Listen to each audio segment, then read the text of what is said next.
This video is over section 4.1 homework, functions and their notation. Let's get started. This first question wants us to list the domain and range of the relation given in the table below and determine if it is a function. First off, a relation is anything where you have a series of x's paired with a series of y values.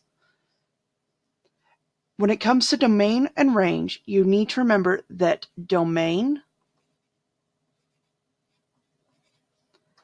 is your input, which is most commonly represented by x. Range is your output, which is most commonly represented by y. When listing your domain and range, remember to only list each number once. And when listing them, you need to go from smallest to largest. Looking at my x values, my smallest x value is -4. So I'll enter that first, followed by a comma and a space before entering the next smallest x value, which in this case is 12, followed by 14, 17, and 20. Now I'll do the same thing for my range. My smallest y value is -15, followed by -2, +2, 3, and 10.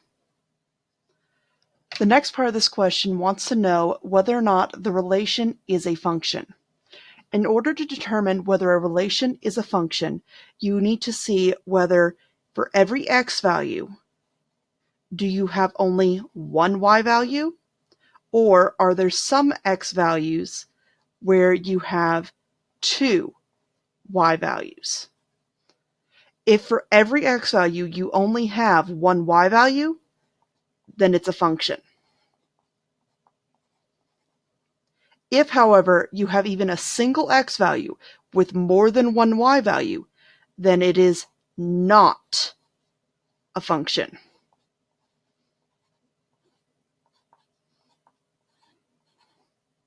Looking at this relation, there are no repeating x values, so it is not possible to have two y values for a single x value. So this one is a function. If, however, your x value repeats, and it repeats with two different y values, then it is not a function. Question 2 simply wants us to select all tables which represent y as a function of x. So remember, we're looking to see if for every x value, do we only have one y value, or are there any repeating x values with different y values? In the first relation, I only have one copy of each x value, so it's not possible for it to not be a function. So that is a function. It's the same case in relation number 2. However, in relation number 3, the number 9 shows up twice. First time paired with 7, the second time paired with 13. Since it has two separate y values with the same x value, it is not a function. Question 3 wants us to select which of the following situations describe a function. I'm going to start by eliminating the ones that do not describe a function. The diameter of a cookie and the number of chocolate chips in it. This one doesn't work as a function because you could have two cookies with the same diameter but different numbers of chocolate chips depending on how many chocolate chips were in that scoop of cookie dough before it was baked. And the number of people on a professional baseball team and the name of the team, the number of people on the team doesn't usually have anything to do with the name of the team. However, your age and your weight at noon on your birthday each year, that's going to have a specific x value for your age and a specific y value for your weight. It's going to change each and every year. So that is the function. Question 4 wants us to select a set of ordered pairs that represents a function. Remember, if for every x value you only have one y value, then it's a function. If, however, you have a single x value with two different y values, it is not a function. So if I look at this first set, 8 repeats every single time, so that one's definitely not a function. If I look at the second set, 8, 6, 3, 9, 7, that one looks like it should be our function, but let's double check the rest. 3 is not written in ordered pairs, so that one cannot be a function because it's not in ordered pairs. It's just a list of numbers. And number 4 has the number 6 repeated and the number 3 repeated, each of them with different y values. So our second option is the only one that represents a function. Question 5 is similar to question 1. It gives us a relation, but this time instead of a table, it's a set of ordered pairs. But figuring out the domain and range is still basically the same. Domain is my x values, range is my y values. I need to list each number only once, from smallest to largest. So looking at my x values, my only x value is -6. So that is the only domain value I will enter. Looking at the y values, the smallest y value is 3. Then the next smallest is 4, then 5, and then 6.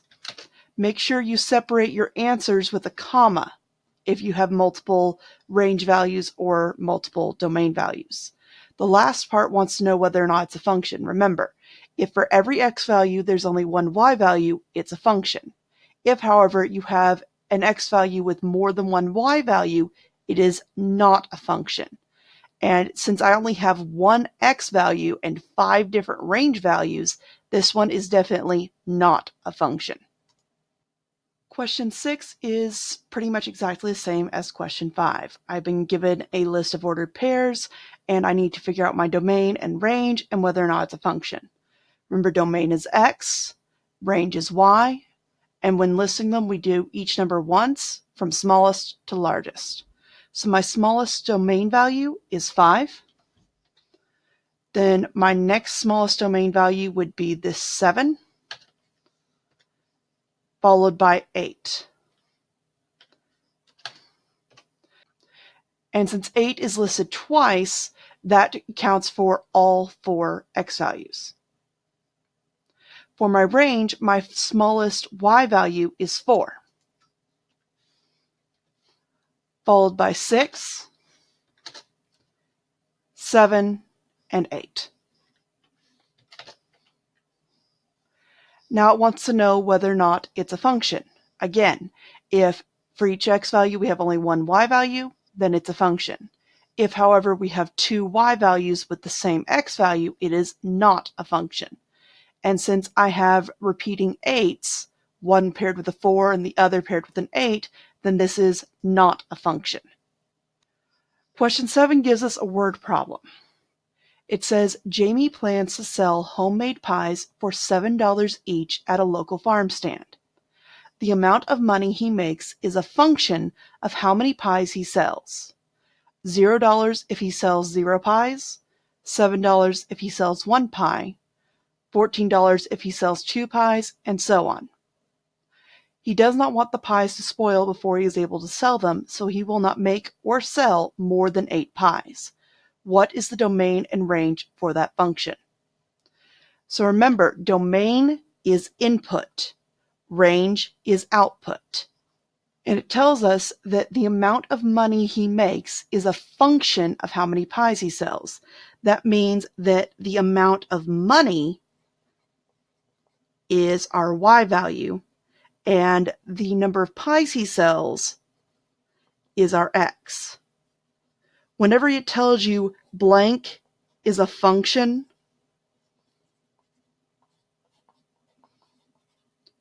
of blank, y will always come before x.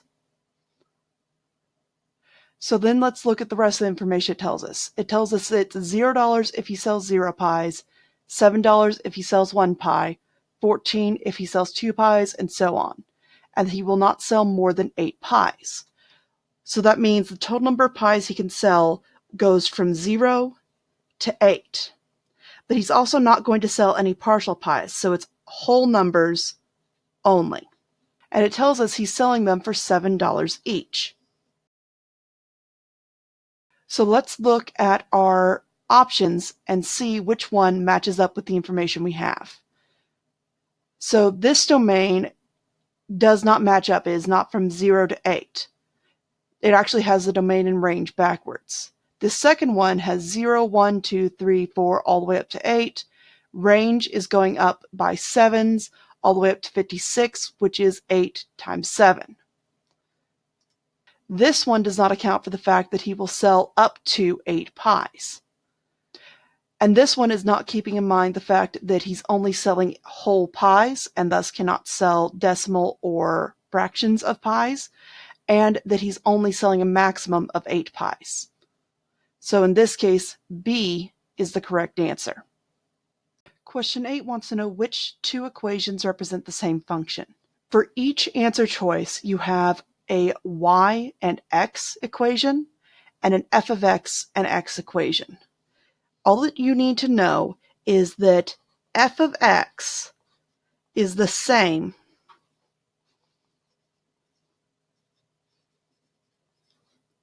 as y. So that's what I'm looking for in each of these answer choices. Which one has the same equation where the only difference is f of x is used instead of y?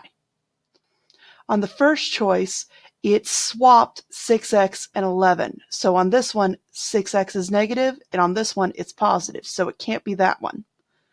On the second one, the only difference is the fact that you have f of x here and y here. So that's my correct answer. And on the third choice, these equations are completely different. This one's not in y equals format. This one is in f of x equals format. So they are definitely not the same equation. Question 9 says a function n equals f of y gives the number of firefighters in a town in year y, and wants to know what does f of 2012 equals 400 represent. Well, let's compare that to the information we've been given. So first off, it told us that N is the number of firefighters.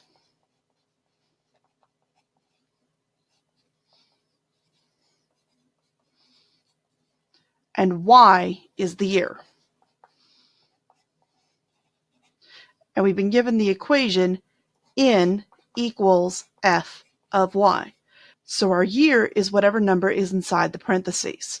So when we're given F of 2012 equals 400, 2012 is my Y value and 400 is my N value. So it's telling me that in the year 2012, we had 400 firefighters. So now I just need to find the answer choice that matches with that. I can easily rule out the first 2 answer choices because they use the year 2016 instead of the year 2012. And if I look at the third and fourth answer choices, I can eliminate the third because it says there were 300. So the only correct answer is the last answer choice. Question 10 gives me 6 different graphs and wants me to select all the following graphs which represent y as a function of x. Remember, in order to be a function, then for every x value, I can only have one y value. And if I have more than one y value for each x value, then it is not a function. On graphs, you can usually check this by using something called the vertical line test. If when you look at a vertical line on the graph, if it passes through the equation more than one time, then it is not a function. So this one, there's not a single vertical line that touches it more than once. Same here, here, and here. However, here I have a vertical line right here that touches it 3 times. And on this one, I have a vertical line right here that touches it twice. So these 2 are not functions. Question 11 is the same as question 10. I'm using the vertical line test to check that for each x value, I only have one y value. If a vertical line would touch the graph more than one time, then that means I have two y values for a single x value. So this one passes. This one does not because there's a vertical line right there that touches it twice. This one passes. This one does not because there's a vertical line right here that touches it 3 times. This one passes, and this one passes. Question 12 says, given g of x equals 2x plus 15, find g of negative 6. All I have to do here is plug in negative 6 for x. So I'll have g of negative 6 equals 2 times negative 6 plus 15. Now, one thing to remember that we're dealing with function notation. So in function notation, on one side of the equation, instead of having y, we're going to have a letter and then a number in parentheses. This number tells us what our x value is. We do not multiply these together. They just stay like this. It's the same thing as just having y. On to the right side of the equation, we're going to follow the order of operations to simplify it. The first thing we'll do is multiply 2 and negative 6. So on the next line, we'll have g of negative 6 equals negative 12 plus 15. To simplify negative 12 and 15, I'm going to be adding them. I'm adding a negative and a positive. So I start out at negative 12 and then I'm adding 15. Think of it like you're on a number line. You're starting at negative 12 and taking 15 steps to the right. Or you can think of it in terms of money. If I owe someone $12 and then I earn 15, I'm left with positive 3. So g of negative 6 equals positive 3. Question 13 is very similar to question 12. It's given us a function and wants us to find the value of the function for several different values. All I have to do is plug in whatever value is inside the parentheses in place of x and then evaluate it. So for the first one, f of negative 2 equals negative 4 minus 3 times negative 2. Now remember, we're dealing with function notation. So that means that here on the left, f of negative 2 is the same thing as having y. So we do not multiply these and we just leave them as they are. To simplify the right-hand side, we'll be following order of operations. The first thing we are going to do is we're going to multiply negative 3 and negative 2. 3 times 2 will give us 6, and a negative times a negative will be a positive. So our next line is f of negative 2 equals negative 4 plus 6. Here I'm adding a positive and a negative. My bigger number is positive, so my answer is going to be positive. And if I look at the space between them, I'm going to have f of negative 2 equals 2.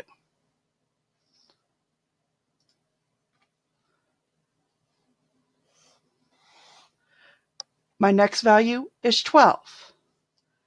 So I'll have f of 12 equals negative 4 minus 3 times 12. First, I'm going to multiply negative 3 and 12. 3 times 12 is 36, and negative times a positive is negative. So my next line will be f of 12 equals negative 4 minus 36. To combine these, remember negative minus a negative becomes more negative. If you already owe money and you borrow more, you wind up owing even more and become more negative. And 4 plus 36 is going to give me f of 12 equals negative 40.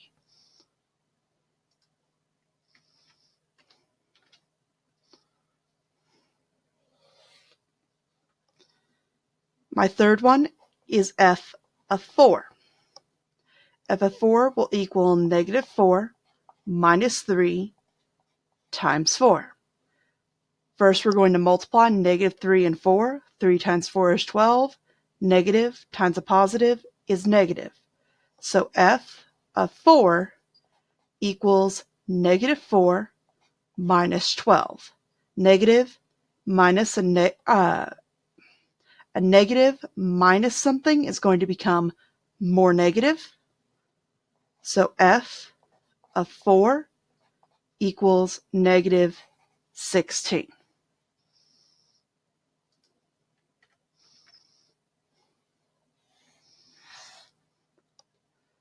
And my last one is f of negative 6.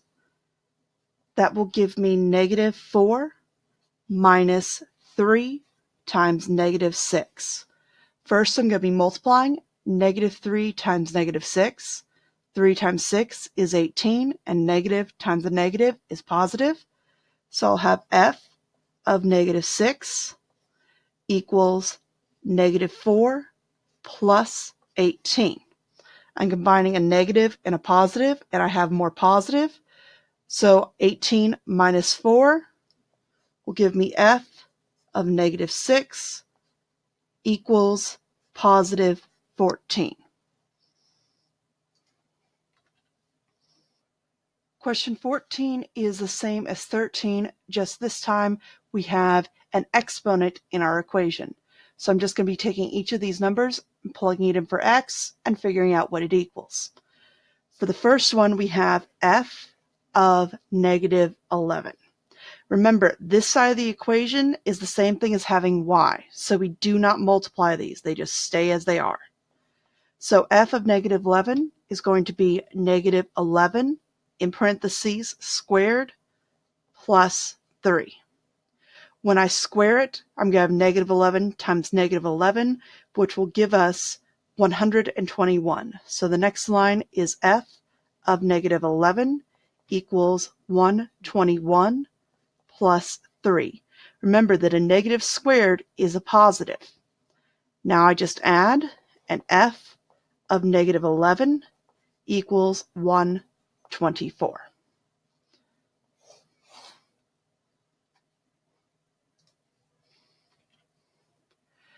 Next, I have f of negative 3.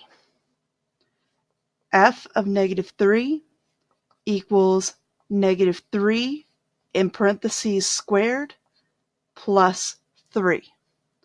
Negative 3 times negative 3 is going to give me positive 9, so I'll have f of negative 3 equals 9 plus 3.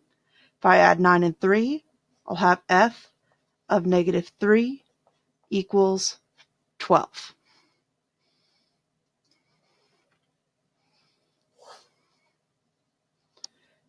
Next, I have f of negative 6 equals negative 6 in parentheses squared plus 3. Negative 6 times negative 6 will give me 36. So f of negative 6 equals positive 36 plus 3. And if I add those, I have f of negative 6 equals 39.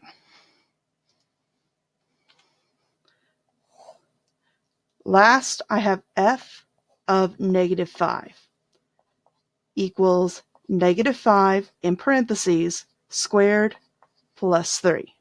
Negative 5 squared is the same as negative 5 times negative 5. So f of negative 5 will now equal positive 25 plus 3, which will give me f of negative 5 equals 28.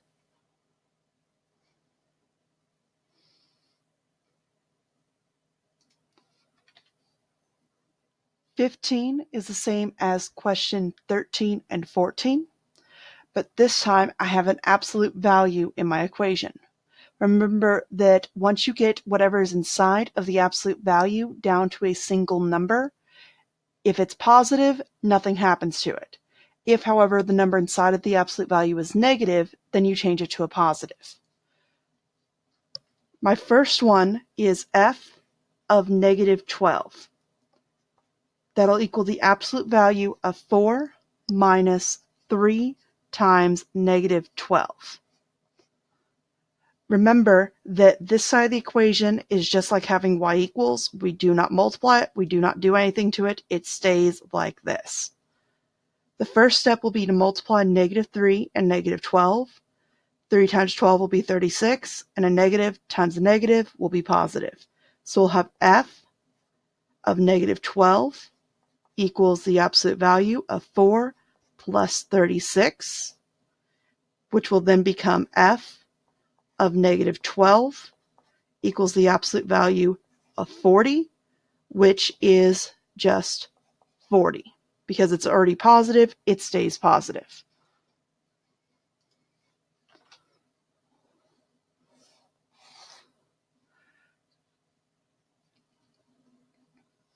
Next, I have f of 13 equals the absolute value of 4 minus 3 times 13. First, we're going to multiply. 3 times 13 is 39. Negative times positive will be negative. So f of 13 equals the absolute value of 4 minus 39. I'm combining a positive and a negative, and my bigger number is negative, so my answer will be negative. And 39 minus 4 gives me 35. So I'll have f of 13 equals the absolute value of negative 35. And when I take the absolute value of negative 35, it'll become positive 35.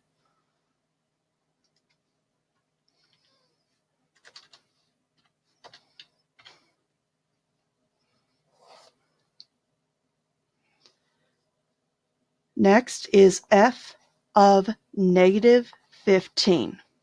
That will equal the absolute value of 4 minus 3 times negative 15. First, we multiply negative 3 and negative 15. 3 times 15 will be 45, and a negative times a negative will be positive. So f of negative 15 equals the absolute value of 4 plus 45. And I'll add that to get f of negative 15 equals the absolute value of 49, which when I take the absolute value of it, will stay 49.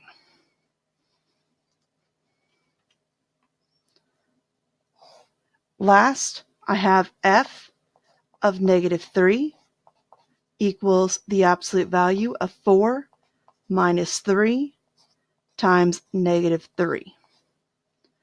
First, I'll multiply negative 3 and negative 3. 3 times 3 is 9. Negative times negative is positive. So f of negative 3 equals the absolute value of 4 plus 9. 4 plus 9 is 13. So f of negative 3 equals the absolute value of 13, which when I take the absolute value of it will stay 13 because 13 is already positive.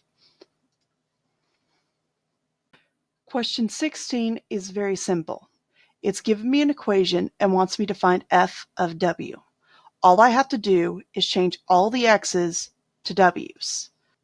My new equation will be 2w squared plus 7w minus 1. Question 17 is similar to 16. However, instead of having a single letter inside the parentheses, I have a full expression. So I'm still going to proceed the same way. I'm going to take whatever's inside of the parentheses here and plug it in for x. However, then I'm going to have to simplify it in order to figure out what the simplified equation will be. So that will give me f of a plus 1 equals 7 times parentheses a plus 1 plus 6. The first thing I need to do to simplify it is distribute the 7. So I'm going to do 7 times a plus 7 times 1. So that will give me f of a plus 1 equals 7a, because 7 times a is just 7a, and 7 times 1 is just 7. And then I have the plus 6 still hanging out on the end. Now I need to combine 7 and 6. So my final answer will be f of a plus 1 equals 7a plus 13.